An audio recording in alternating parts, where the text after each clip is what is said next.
During World War II, the Italian military obtained three-wheeled motorcycles designed and produced by Moto Guzzi to supplement the shortage of trucks for certain transportation tasks. They even attempted to mount machine guns on them to create self-propelled anti-aircraft weapons. In the 1950s, the Italian mountain troops wanted a new means of transport, and once again Moto Guzzi stepped in to design a three-wheeled motorcycle called the Meccanico Mule. In the late 1950s, the Italian Ministry of Defense pushed for motorization of the military, with the mountain troops in need of new all-terrain vehicles. Due to the different terrain, the standard army transport vehicles were not suitable for the narrow and winding mountain roads. According to the requirements of the Ministry of Defense, the new vehicle needed to have high off-road performance with a carrying capacity of around 500 kilograms. The Mechanical Mule was developed at the end of the 1950s, with a prototype displayed in 1960, and the following year, the military placed an order for 500 vehicles to begin production.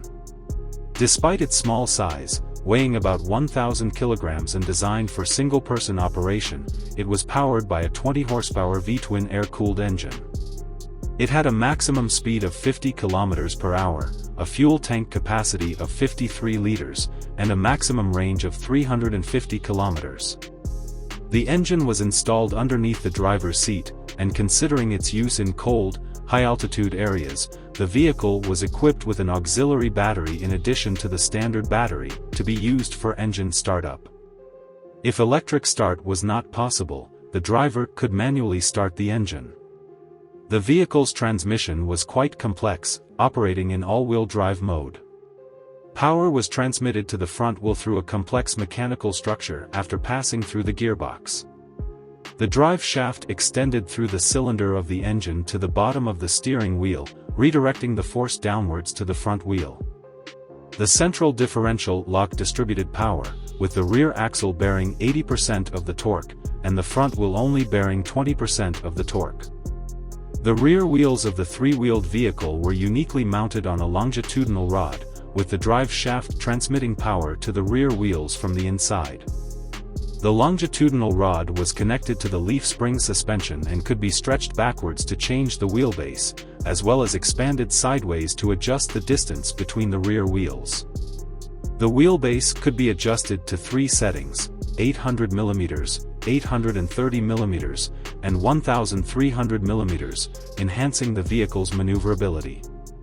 To further enhance its off-road capabilities, the rear wheels were equipped with auxiliary small wheels that could be folded up or removed under normal circumstances, and expanded and fitted with metal tracks in off-road or muddy terrain, transforming the small three-wheeled vehicle into a half-track vehicle.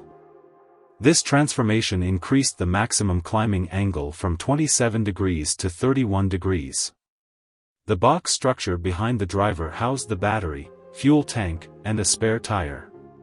Behind that was the cargo platform, with a maximum payload capacity of 500 kilograms, although the small platform size might make cargo loading inconvenient.